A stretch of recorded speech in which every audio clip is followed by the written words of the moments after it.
café de l'info du jeudi pour parler santé, bien-être et nos experts Vipali. Céline Ducourtiau, bonjour. Bonjour. Vous êtes préparatrice mentale. Ça tombe bien puisqu'on va parler justement de santé mentale chez les jeunes et les étudiants. Alors parmi les nombreuses études qui existent, une récente en septembre 2025 par la Mutualité française, 25% des jeunes disent souffrir de dépression. C'est un chiffre, une étude qui corrobore en fait ce que vous ressentez au quotidien chez les jeunes. Tout à fait, je pense qu'aujourd'hui pour plusieurs raisons, on sent déjà, il y a aussi un autre chiffre, c'est 98% quand même des étudiants qui se disent stressés. Oui, donc tous, c'est quand même, c'est quand même énorme. Et souvent, les causes principales, c'est lié à leurs études, c'est lié au logement, à la précarité, etc. Et en effet, oui, on sent ce stress quotidien, cette anxiété quotidienne auprès des étudiants. Ça a toujours été le cas ou ça s'est développé ces dernières années ? Alors, est-ce que ça a toujours été le cas ? Je ne sais pas. En tout cas, je pense que ça s'est amplifié ces dernières années, peut-être, je dirais même après le Covid. Alors, est-ce que c'est lié au réseau aussi ? Peut-être aussi Parcoursup qui stresse énormément aussi les parents, donc du coup les étudiants.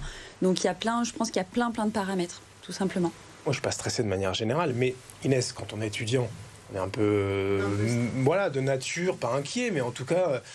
On est stressé par peut-être les examens parce qu'on a plus oui. de rendez-vous qui nous mettent dans des situations stressantes. En fait, il y a les examens, il y a généralement, moi, les personnes que je peux accompagner, notamment les étudiants, c'est les concours à passer ou les prépas où c'est difficile, les partiels, le grand oral. L'oral du français aussi également. Donc toutes les échéances comme ça sont à mettre du stress, en tout cas chez les jeunes. Mais alors, question un peu bête, est-ce que c'est pas du bon stress pour se mettre un petit coup de pied et finalement réussir ses études ? Alors justement, le stress est pas mauvais.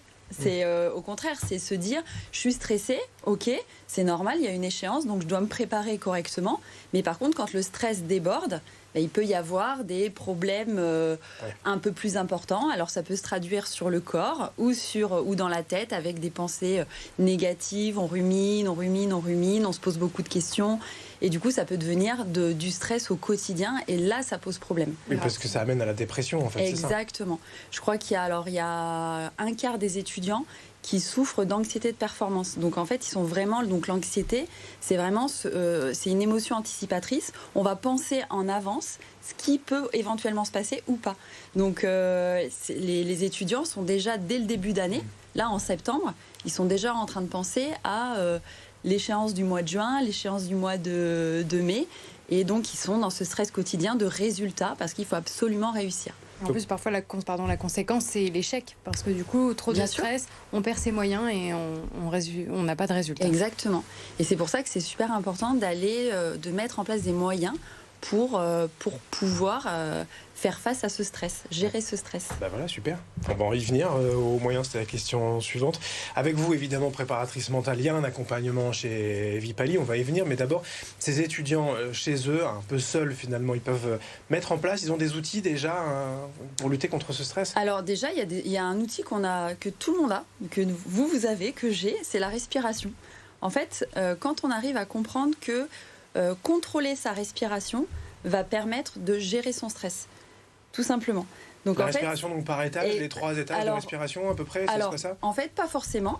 Donc déjà, si vous mettez votre main sur le thorax et une main sur le ventre, respirez, faites 2-3 respirations et dites-moi quelle est la main qui se soulève le plus.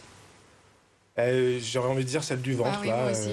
Le ventre, donc c'est très bien. Donc respiration ventrale, donc vous allez activer un petit peu ce qu'on appelle le système parasympathique, donc on ralentit un petit peu son moteur. Et donc ça, en fait, vous imaginez que votre corps est un moteur et vous êtes au volant de votre voiture et vous avez envie d'appuyer sur le frein ou l'accélérateur. Et la respiration permet d'appuyer sur le frein et l'accélérateur. Donc il y a plusieurs façons de travailler ça. C'est par exemple, soit on accentue cette respiration ventrale, quand on l'a, c'est génial, et sinon on peut accentuer son temps d'expiration. Ou alors on peut aussi avoir la cohérence cardiaque où on va respirer 5 secondes, plusieurs fois, et ce qui fait qu'on a un bien-être et on trouve cet équilibre entre les deux systèmes.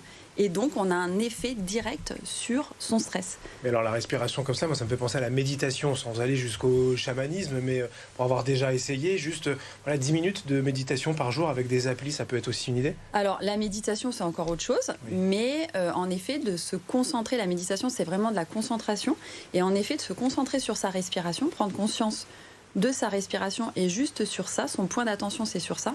Ça laisse un temps juste de penser à soi, d'avoir un temps pour soi. Et du coup, de se focaliser sur l'instant présent et pas de se focaliser sur les examens à venir et ce qui va se passer. Et ça, c'est très important sur son bien-être en général. On va prendre au jour le jour, heure par heure. Exactement.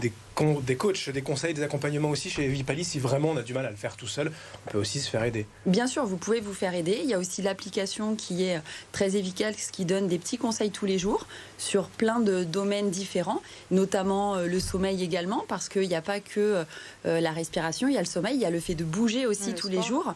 Qui fait exactement, alors même pas le sport, mais l'activité physique, se bouger un petit peu tous les jours, de se dire ok, je vais sortir 5 minutes marcher, 10 minutes, puis au fur et à mesure, on prend des bons automatismes, un petit peu tous les jours, vaut mieux qu'une fois par semaine, par exemple.